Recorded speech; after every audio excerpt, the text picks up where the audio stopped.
Ninar o Joaquim até que é fácil. O bebê dorme rapidinho no colo do pai. Mas trabalhar todos os dias desse jeito aí é, no mínimo, desafiador.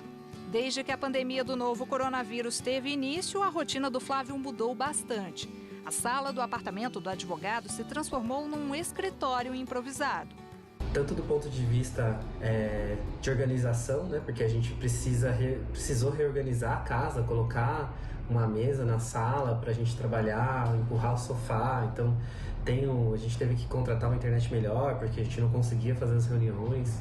Então, ao mesmo tempo, ter espaço para o bebê brincar, a gente tem que fazer a comida, cuidar da casa, né, lavar louça, lavar roupa. Então é muito difícil conciliar tudo isso, né? Para a Luz, que estava terminando o período de licença-maternidade quando a fase de isolamento físico começou, a transição foi bem conturbada. Acho que é ainda um pouco difícil conseguir dar conta assim, nos tempos que normalmente faria as coisas. E acho que isso se junta pro fato da gente estar no mesmo lugar, trabalhando e cuidando do bebê e tendo que dar conta de outras coisas. Que normalmente a gente não faria, e ter o mesmo ritmo de trabalho que tinha antes, né? Acho que é bem difícil.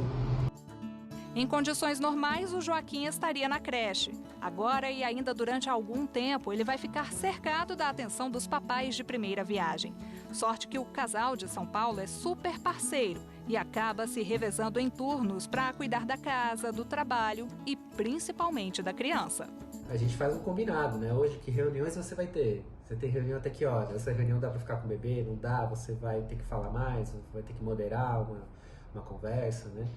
Então a gente faz esse combinado diariamente. Só que tem dia que os dois têm reunião ao mesmo tempo, o bebê tá ali querendo brincar, a gente precisa fazer a comida. Então, assim, é uma coisa que tem dias que são bem complicados. É respirar para não pirar.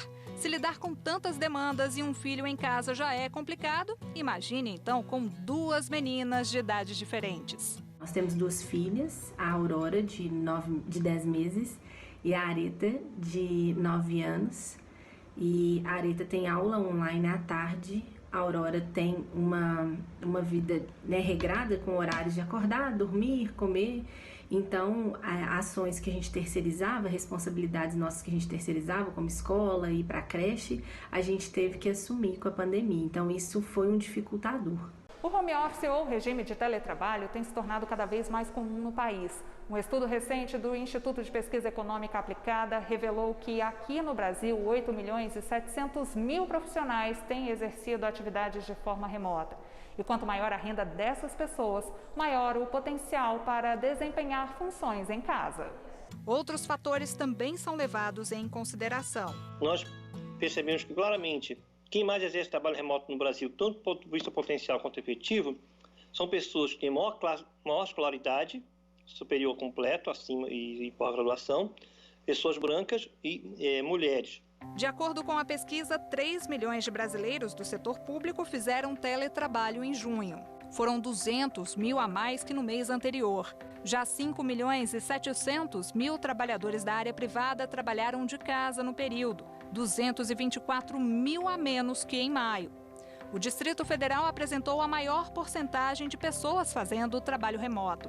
Na sequência veio o Rio de Janeiro, com quase 23%, e São Paulo, com 18%. Por outro lado, estados como Mato Grosso e Pará apresentaram os percentuais mais baixos. Com esta opção se tornando uma realidade na vida dos trabalhadores, fica uma pergunta: como calcular as horas dedicadas ao serviço à distância? A gente tem dois cenários. Se existir um horário de trabalho fixo e o controle de ponto, o empregado ele precisa cumprir esse horário e ele precisa fazer o registro da entrada, da saída, do intervalo, tá? De outra forma, o empregador ele não precisa fixar uma jornada de trabalho. Então, o empregado, ele poderia trabalhar, desempenhar as tarefas dele no horário em horário livre, que ele entendesse mais adequado. A advogada trabalhista lembra que as horas de trabalho a mais são registradas e computadas se houver controle da jornada. Já o vale-refeição, concedido a muitos trabalhadores, não necessariamente se mantém na lista de benefícios de quem faz o serviço fora da empresa. Se não tiver nenhuma disposição em instrumento coletivo ou individual e não tenha sido feito nenhum tipo de acordo entre o empregado e o empregador, o vale-refeição especificamente pode ser suspenso, porque ele tem uma natureza de benefício para a alimentação do empregado no local de trabalho. O estudo do IPEA que você viu aqui no Repórter Justiça apontou ainda que nem todo tipo de trabalho pode ser desempenhado de casa. No estudo, a gente percebeu que existem certas ocupações que têm um maior potencial de teletrabalho. Por exemplo, usando a classificação brasileira de ocupações, a domicílios, ocupações como gerentes, intelectuais, professores, esses têm um maior potencial de teletrabalho. Já, por exemplo, ocupações como quem exerce defesa nacional, corpo, bombeiros, policiais, professor, quem trabalha na atividade de indústria, né, com manutenção de máquinas e agricultura, tem pouco potencial, tem menor potencial de teletrabalho. Então, a própria atividade laboral em si dá uma ideia de quanto a priori, né, poderia exercer esse teletrabalho. Né? Agora, com certeza está ligado a questões tecnológicas. Em Porto Alegre, Silvia Regina passou a atuar de casa. A servidora pública, que durante anos se deslocou diariamente para o trabalho, teve que se adaptar. No começo foi uma loucura. E eu não consigo trabalhar na bagunça, eu preciso estar organizada e enxergar que a minha casa está limpa, está cheirosa, para eu poder desenvolver um trabalho melhor. E tinha, além das coisas de casa, a casa é bem trabalhosa, tem um pátio grande ainda que tinha que cortar grama, além de alguma casa, cortar grama.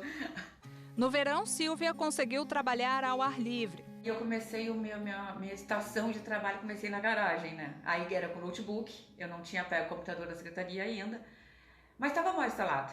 Mas ali era fresquinho, eu ficava com contato com a natureza, deixava as portas abertas, aí ventilava, enfim, eu gostava de ver o movimento da rua também.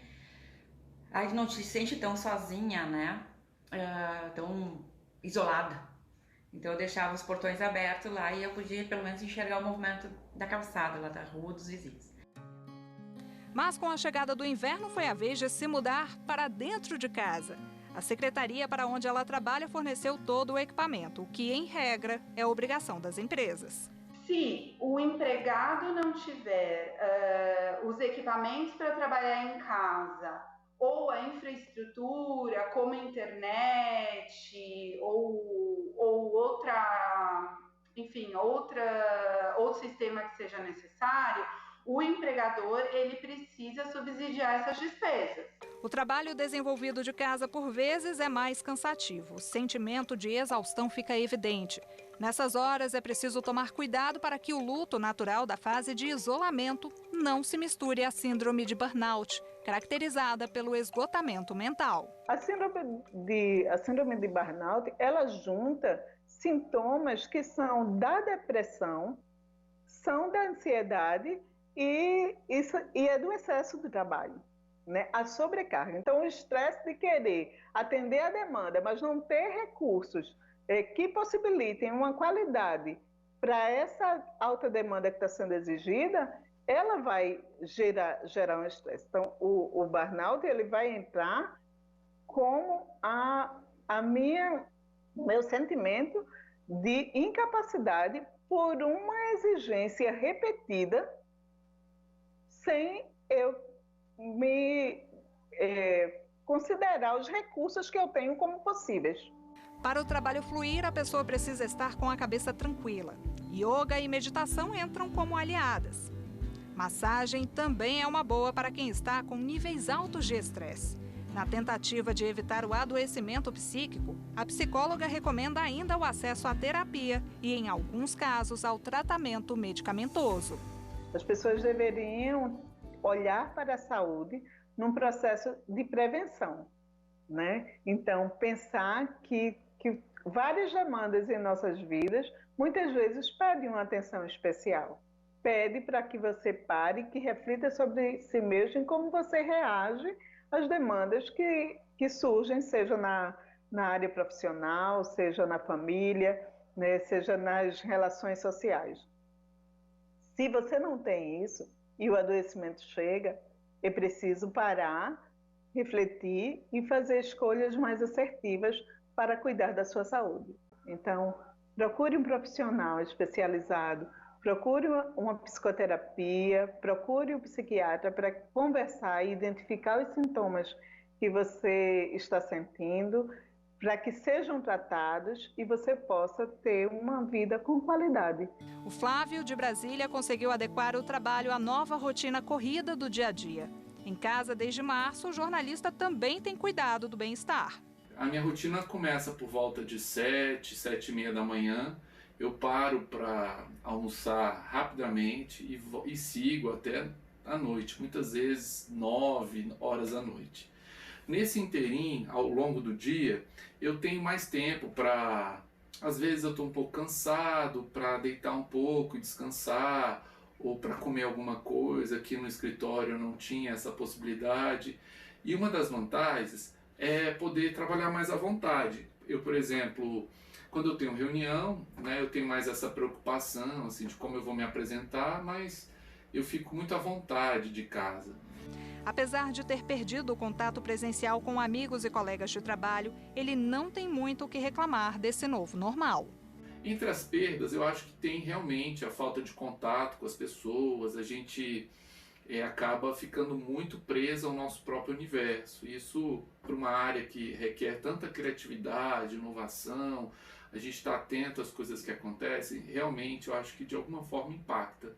Mas no somatório, né, dos aspectos positivos e negativos, eu acho que a gente tem mais ganhos do que perdas.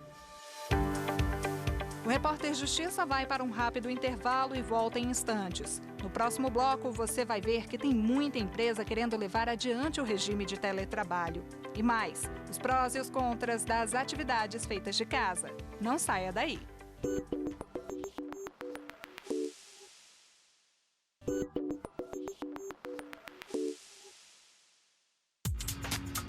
A pandemia do novo coronavírus levou as empresas brasileiras a grandes mudanças. Vendas virtuais, reuniões por videoconferência.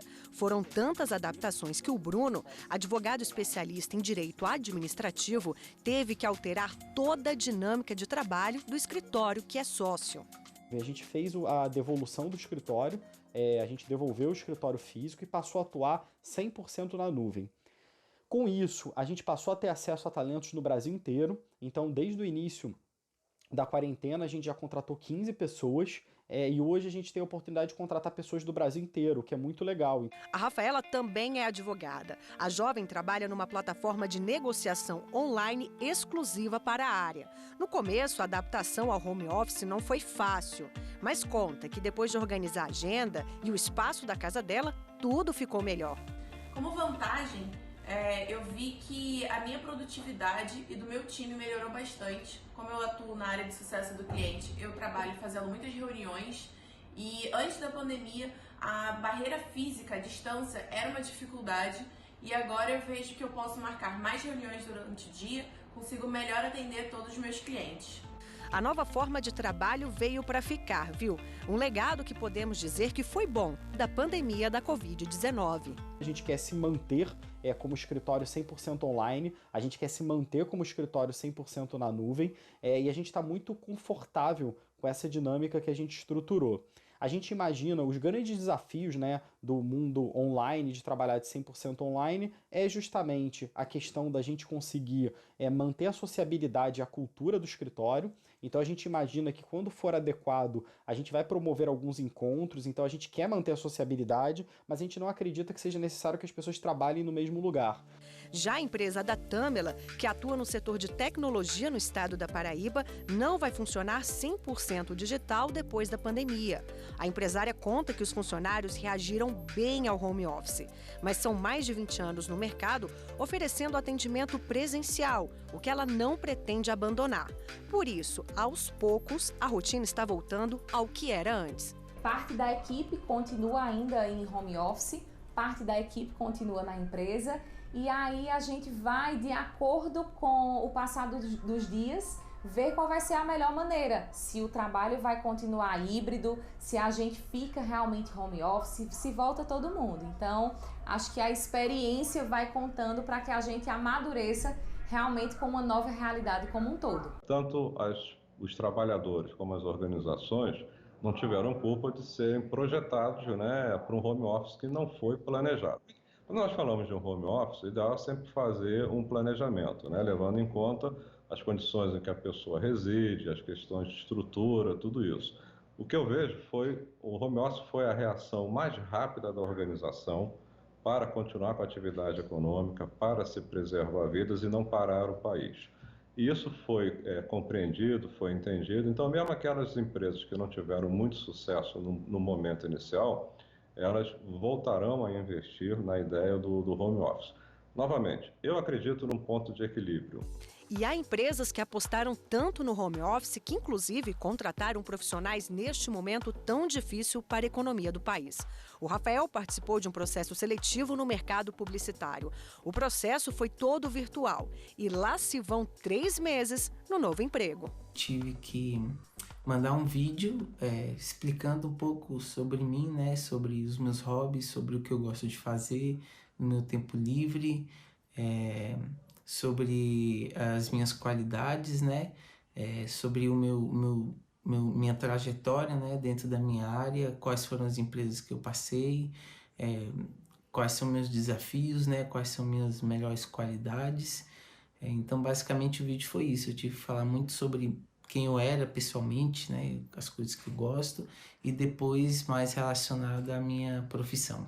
A seleção virtual se tornou a opção mais segura para as empresas que precisam contratar. Afinal, todo cuidado é pouco. Se eu quero contratar alguém, eu não posso simplesmente pedir que ele saia da sua casa, que é um ambiente seguro, se exponha, né, num transporte público e ainda que chegue na minha empresa, que há um protocolo, mas nós temos um intervalo aí entre a casa segura e a empresa. Então o recurso passou a ser a contratação, os trabalhos de uma maneira virtual. Isso tem sido uma coisa que tem sido feita há muito contento. É claro que quando chega-se no final da escolha da pessoa, né, muitas empresas optam por providenciar um transporte um pouco mais seguro, para ter um contato presencial.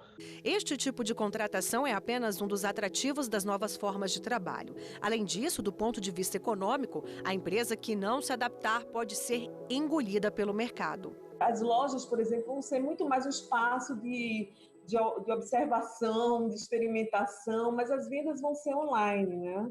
Então, eu acho que o mercado online vai se dar bem e quem vai se sustentar dentro dos mercados são as empresas que trabalharem de forma competente, né? Da forma mais competente possível. Então, é um desafio muito grande de gestão, né, das empresas, né? Todos os setores econômicos, a gente poderia dizer, não é? Em fazer esse tipo de abordagem, não é? Digitalizada, né? Então, mesmo quem não tem recursos vai ter que se reinventar. Por isso, a expectativa é de bons negócios desde que o setor privado tenha estratégias inteligentes, tanto na gestão de pessoas como na gestão de vendas e de mercado. As leituras que eu tenho feito é que há, na verdade, até ganhos de produtividade. Muitas empresas estão achando que esse processo tem levado a ganhos de produtividade, agilidade, resultado. As pessoas estão realmente empenhadas. Quem é profissional, na verdade, independentemente de onde ele esteja, se no home office ou dentro de um escritório privado, ele vai atender, na verdade, o seu trabalho da forma mais plena, né? Então, e aí eu acho que os profissionais que vão sobreviver no mercado são esses que vão atender plenamente às demandas das empresas, não é? E as empresas, por sua vez, vão ter, sim, redução de custos. A seguir no Repórter Justiça, tem como ser mais produtivo trabalhando em casa do que no escritório? Conheça profissionais que estão produzindo e gerando bons lucros para as empresas. E mais, fique por dentro dos direitos trabalhistas quando o trabalho em casa gera carga de estresse e dores musculares. É daqui a pouco, não saia daí.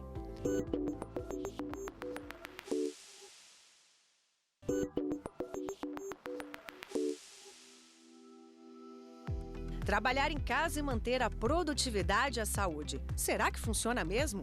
O Isaac é um exemplo que o home office pode dar certo.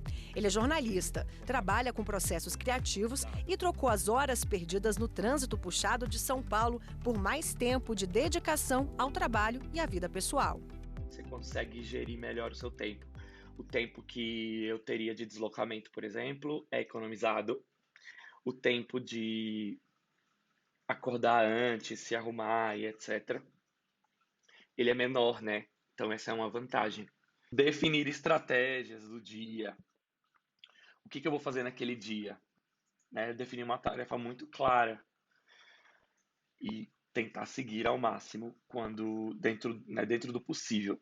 O Isaac só sentiu falta de uma coisa, dentro da dinâmica do home office, a saudade dos colegas de trabalho. O maior desafio é não ter a interação pessoal com as pessoas. No meu caso, não é nem tanto o lance de ter as distrações do ambiente doméstico, né? Mas é mais não ter a interação com as pessoas, a troca.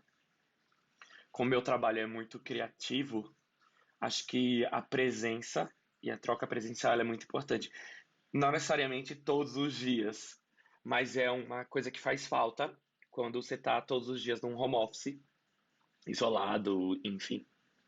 Já a Ana Paula, que é servidora do Estado no Rio Grande do Sul, se viu num dilema nos primeiros meses de home office. O que aparenta, né, é o fato de que a gente está trabalhando muito mais, porque antes você tinha uma reunião no turno da manhã, uma reunião no turno da tarde, agora você tem 2 de manhã, 4 de tarde, né, porque justamente por não ter as distâncias físicas, esse deslocamento, então acaba nos exigindo e facilitando, né? Então são 2 situações dentro de uma mesma ideia de que a gente facilita o contato, o acesso às outras pessoas, mas também não tem aquele tempo, né, de deslocamento, aquela pausa para o café, aquele momento de descontração das reuniões. Para ela, o jeito foi ver o lado bom da nova forma de trabalho. Eu acho que aumentou a produtividade, então o home office ele tem algumas vantagens, né? Você poder estar mais confortável dentro de casa, poder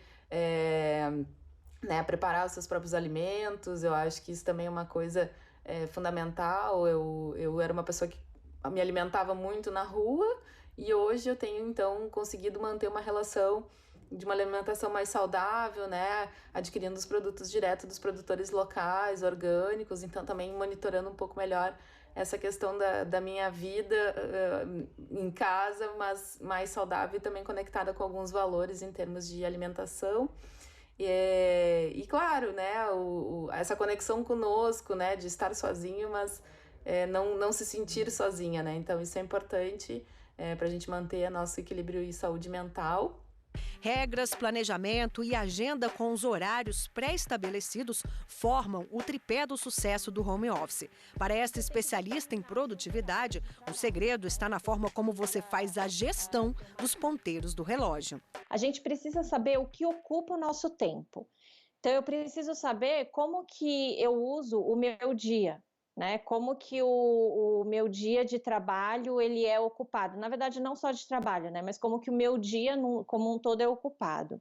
Então, esse mapeamento ele precisa começar da hora que você acorda até a hora que você vai dormir. Inclusive, eu acho importante colocar a quantidade de horas que você dorme. Definir e anotar tudo o que você faz no dia a dia é uma boa dica para organizar a nova rotina.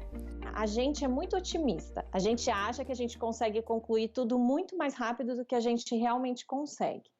Então, precisa o ideal, né, para o mapa de atividade ser o mais realista possível, mais próximo da sua realidade, é que você liste a atividade e aí você liste quanto tempo você demorou para fazê-la, e não que você faça ele depois que você já concluiu a atividade, porque aí você consegue saber o tempo mesmo que você demorou. E para quem se adaptou à nova metodologia de trabalho, é possível barganhar com o chefe mais dias de serviço em casa do que no escritório quando a pandemia do novo coronavírus terminar. A expectativa é que o crescimento da modalidade seja de 30% nos próximos anos, uma tendência bastante promissora. Se você tem a liberdade de escolher o seu horário de trabalho ou o seu local de trabalho, isso vai te dar uma tranquilidade, né, uma segurança, uma confiança muito maior do que se você se sentisse obrigado a todos os dias sair de casa no mesmo horário para ir para o escritório e enfrentar aquele trânsito.